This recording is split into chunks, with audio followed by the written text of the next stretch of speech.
வயநாட்டில் புன்னப்புழா ஆற்றில் வெள்ளப்பெருக்கு ஏற்பட்டிருக்கிறது. முண்டக்கை சூரல்மலை பகுதியில் ஏற்பட்ட நிலச்சரிவால் கடந்த ஆண்டு 400க்கும் மேற்பட்டோர் உயிரிழந்திருந்தார்கள்.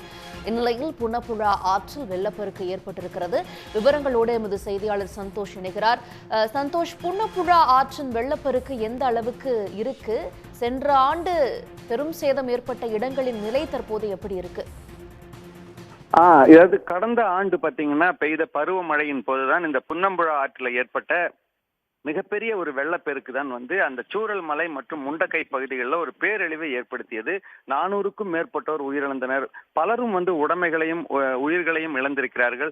அந்த இடத்தையே ஒரு புரட்டி போட்ட அந்த ஆறு தற்பொழுது இன்றைக்கு இந்த பருவமழை தொடங்கி இருக்கக்கூடிய நிலையில அந்த முண்டக்கை பகுதியில் இருக்கக்கூடிய வனம் சார்ந்த மலைப்பகுதிகளில் பெரும் அளவுல மழை பெய்து வரக்கூடிய காரணத்தினால இந்த புன்னம்புழா மீண்டும் வெள்ளம் பெருக்கெடுத்து வந்து கொண்டிருக்கிறது. தற்பொழுது இந்த மழை வெள்ளமானது முண்டக்கை மற்றும் சூரல் மலை வழியாகத்தான் வந்து கொண்டிருக்கிறது.